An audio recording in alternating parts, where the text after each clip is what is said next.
বন্ধুরা, এই ভিডিওটা শুধুমাত্র প্রাইমারি ইনক্লুডেড ক্যান্ডিডেটের জন্য, তো অনুগ্রহ করে সবাই মন দিয়ে দেখবেন। তো এই ভিডিওর শেষের দিকে আমি একটা জিনিস বলবো, ইম্পর্টেন্ট জিনিস, যেটা হচ্ছে কীভাবে টুইট করবেন, রিটুইট করবেন এবং মেনশন হ্যাশট্যাগ এইসব কিছু ইউজ করবেন। তো সেই ব্যাপারগুলো নিয়ে বলবো, তো পুরো ভিডিওটা দেখার অনুরোধ জানাচ্ছি। তার আগে যে তথ্যটা দিতে চাই যে তোমরা জানো যে আপার প্রাইমারির জন্য টুইট কর্মসূচি চলছে, সেটা একদিন হয়েছে শুক্রবার দিন এবং সেটা চলছে এখন। তো সেই সিদ্ধান্ত, সেই আগের ভিডিওতে আমি বলেছিলাম যে প্রাইমারির জন্য একটা টুইট কর্মসূচি করা উচিত, এবং সেক্ষেত্রে যে ব্যাপারটা উঠে আসছে যে রাধাকৃষ্ণন প্রাথমিক শিক্ষক ঐক্য পরিষদের পক্ষ থেকে সেই আপডেটটা তোমাদের দেওয়া উচিত, এবং তোমরা সবাই যারা নট ইনক্লুডেড এবং তোমরা সবাই যারা ইনক্লুডেড ক্যান্ডিডেট, তারা যাদের কাউন্সিলিং এখনও বাকি আছে, তারা সবাই এই কর্মসূচিতে অংশগ্রহণ করার অনুরোধ জানানো হচ্ছে আপডেট মাস্টার চ্যানেল থেকে। অবশ্যই ভিডিওটা প্রচুর পরিমাণে শেয়ার করো বিভিন্ন গ্রুপ, বিভিন্ন পেজে, যাতে সবাই এটা জানতে পারে এবং একসাথে ঐক্যবদ্ধ হয়ে এই কাজটা সম্পন্ন করে। তো ব্যাপারটা যেটা উঠে আসছে যে সিদ্ধান্তটা হয়েছে তাদের পক্ষ থেকে, যে আগামী সোমবার ও মঙ্গলবার সন্ধ্যার সময়, অর্থাৎ সন্ধ্যা 8টা থেকে 8:30-এর মধ্যে শিক্ষামন্ত্রী ও মুখ্যমন্ত্রীকে টুইট করা হবে। সকল নন জয়েনিং ক্যান্ডিডেট একসাথে টুইট করবেন, এটা ওখানে বলা হচ্ছে। এবং সেখানে টুইট কর্মসূচি ভালোভাবে পালনের জন্য 10 জনের একটি এক্সপার্ট গ্রুপ করা হয়েছে। তারা টুইট কর্মসূচি সংক্রান্ত সকলকে ট্রেনিং দেওয়া, এইসব কন্টেন্ট তৈরি, মিডিয়া প্রচার সংক্রান্ত তদারকি করবেন। টুইট কর্মসূচির সাথে সাথে আগামী সোমবার ও মঙ্গলবার ইমেল সেন্ডিং কর্মসূচি পালন করা হবে। ইমেল যাবে 23 জেলা থেকে, একটি করে মোট 23টি। প্রতি জেলার কমিটি ইমেল করবে। রাজ্য কমিটির নির্দিষ্ট প্যাডে ইমেল করা হবে। কন্টেন্ট রাজ্য কমিটি তৈরি করে দেবে। টুইট কর্মসূচি ও ইমেল কর্মসূচি করার আগে ব্যাপকভাবে প্রচার করার জন্য প্রয়োজনীয় ব্যবস্থা গ্রহণ করা হবে। এক্ষেত্রে বিভিন্ন সোশ্যাল মিডিয়া, প্রিন্ট মিডিয়াকে ব্যবহার করা হবে। উপরোক্ত দুটি কর্মসূচি ছাড়াও চিঠি কর্মসূচি পালন করা হবে, তবে চিঠি কর্মসূচির তারিখ নির্দিষ্ট করা হয়নি। এ বিষয়ে বুধবারের মিটিংয়ে সিদ্ধান্ত নেওয়া হবে। আগামী 5 তারিখের আগে প্রতি জেলার কমিটিকে বলা হচ্ছে, যদি সম্ভব হয় নিকটবর্তী এমএলএ এমপির সাথে যোগাযোগ করুন। যে ডেপুটেশন কর্মসূচি নেওয়া হয়েছিল, প্রয়োজনে তার ফিডব্যাক আনার চেষ্টা। তো এটা আদেশানুসারে লেখা হয়েছে সভাপতি রাধাকৃষ্ণন প্রাথমিক শিক্ষক ঐক্য পরিষদ।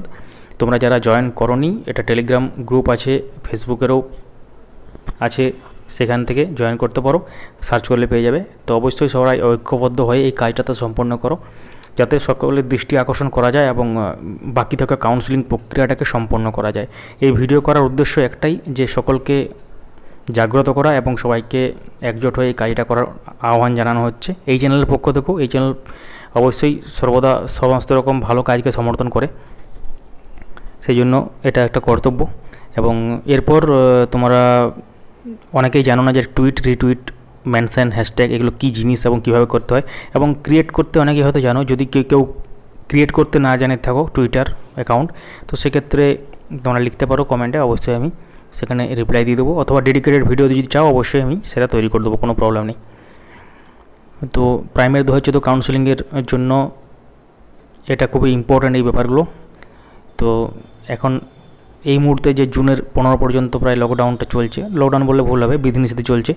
তো সেক্ষেত্রে জুলাইয়ের প্রথম দিকে কিংবা জুনের লাস্টের দিকে একটা সম্ভাবনা আছে, যেহেতু মাননীয় শিক্ষামন্ত্রী ব্রাত্য বসু দপ্তরে আসছেন এবং সমস্ত রকম কাজকর্ম সামলাচ্ছেন, সেটা একটা আশার আলো।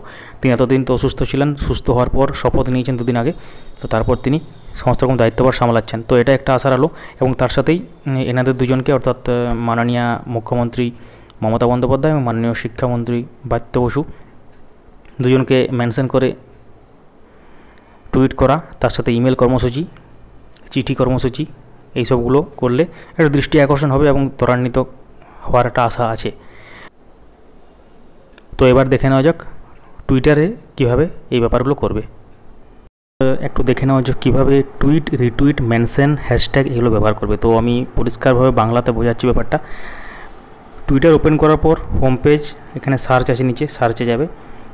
সার্চে যাওয়ার পর এখানে যাকে মেনশন করতে চাও তার নাম লিখতে পারো, কিংবা তার আইডি জানা থাকলে আইডি লিখতে পারো। তো সাপোজ আমি এখানে মমতা ব্যানার্জি লিখছি।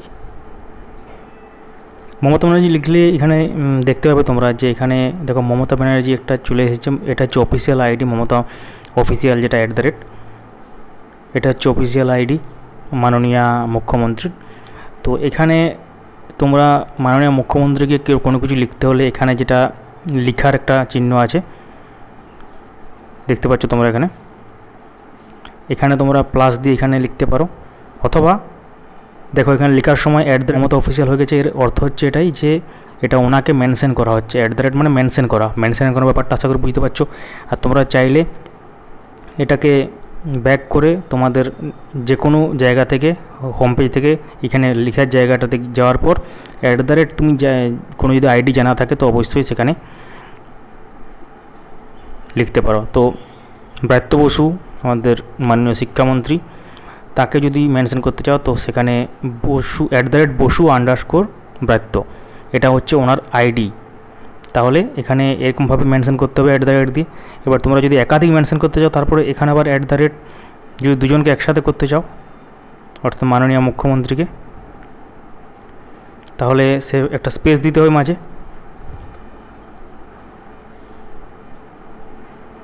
স্পেস দেওয়ার পর এইভাবে করা যাবে। এবার তোমরা এখানে যা লিখবে লিখতে পারো। এবার যে টুইটার কর্মসূচি হচ্ছে সেক্ষেত্রে তোমরা কীভাবে লিখতে পারো, কোনো একটা হ্যাশট্যাগ তোমরা ইউজ করতে পারো যেটা সবাই একসাথে ইউজ করা যেতে পারে। এটা জাস্ট একটা সাজেশন। এবারে তোমাদের কী করবে, তোমরা মিলেমিশে সেটা দেখে নেবে ব্যাপারটাকে, এবং সেটা হ্যাশট্যাগ যে কোনো হতে পারে। এমন একটা হ্যাশট্যাগ ইউজ করবে যেটা আগে কোনো দিন অন্য কাজে ইউজ হয়নি। যেমন আমি একটা জিনিস লক্ষ্য করছিলাম, এখানে প্রাইমারি 2014 হ্যাশট্যাগ যদি ইউজ করা হয় তো এই হ্যাশট্যাগটা আগে ইউজ হয়েছে অন্য কাজে, তো সেক্ষেত্রে এই হ্যাশট্যাগটা ইউজ না করাই ভালো। আমি একটু দেখিয়ে দিই সেটা ব্যাপারটাকে। তো এখানে আমি ব্যাপারটাকে দেখিয়ে দিই একবার।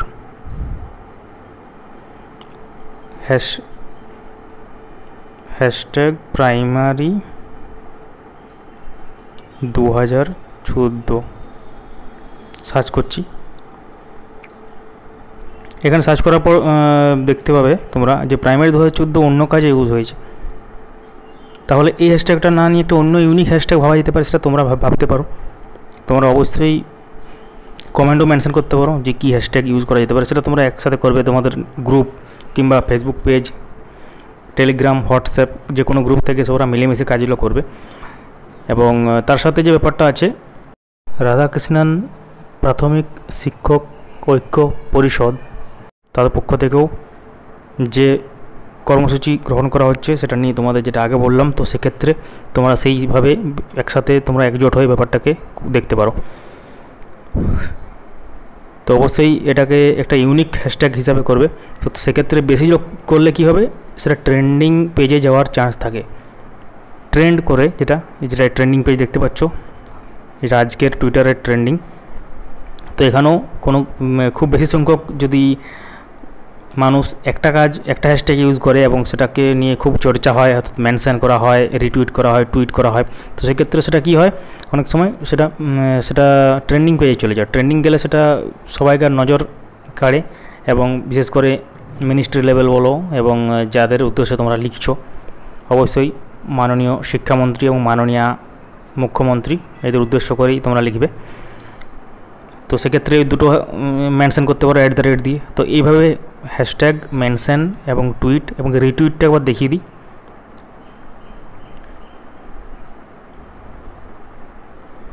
সাপোজ ধরো আমি একটা যে কোনো পোস্ট নিলাম, তো এখানে ধরো কোনো একটা জিনিসকে রিটুইট করতে হবে। তো সেক্ষেত্রে সাপোজ এই পোস্টটাকে যদি কেউ রিটুইট করতে চায়, তো সেক্ষেত্রে এই যে একটা অপশান দেখতে পাচ্ছ মাঝখানটাতে, এটা কমেন্ট আর এটা হচ্ছে লাইক করতে পারো।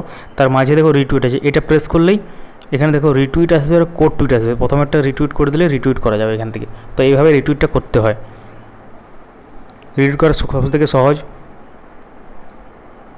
এইভাবে। তাহলে সব কিছু। আর কোনো রকম যদি আরও কিছু জানার থাকে অবশ্যই কমেন্ট করবে, আমি অবশ্যই এই ভিডিওর কমেন্টে যে কমেন্ট করবে তাকে উত্তর দিয়ে দেবো, সেখানে রিপ্লাই দিয়ে দেবো। ঠিক আছে, অসুবিধা নেই কোনো কিছু। আর চ্যানেলটা যদি প্রথমবার দেখছো অবশ্যই সাবস্ক্রাইব করবে, পাশের বেল আইকন প্রেস করে অল করে দেবে, তাহলে ইম্পর্টেন্ট আপডেটগুলো তোমরা পেয়ে যাবে। ভিডিওটা শেষ পর্যন্ত দেখার জন্য অসংখ্য ধন্যবাদ। ভিডিওটা একটু শেয়ার করে দেবে সবাইকে সাথে, বিভিন্ন গ্রুপ, বিভিন্ন পেজে, যাতে সবাই ব্যাপারগুলো জানতে পারে এবং তাদের কোনো অসুবিধা না হয় টুইটার ইউজ করতে। ওকে, তো এবার কিছু কথা বলতে চাই, যেটা হচ্ছে অনেকেই চ্যানেলের ভিডিও দেখো এবং ভিডিও দেখে কোনো রকম রেসপন্স না করে বেরিয়ে যাও, অর্থাৎ সাবস্ক্রাইব, লাইক, কমেন্ট অনেকেই করে, কিন্তু বেশিরভাগ ক্ষেত্রে আজকে অ্যানালিসিস করছিলাম চ্যানেলটাকে, তো সেখানে দেখলাম যে 60% ইউজার সাবস্ক্রাইব না করে ভিডিও দেখে এবং 40% সাবস্ক্রাইব করে, তাহলে এই রেটটা এতটা গ্যাপ হয়ে যাচ্ছে। তো আমি অনুরোধ জানাচ্ছি সবাইকে, যারা দেখছো অবশ্যই চ্যানেলটাকে সাবস্ক্রাইব করবে, তাহলে মোটিভেশন একটা পাওয়া যায় নতুন ভিডিও তৈরি করার জন্য। ধন্যবাদ দেখার জন্য।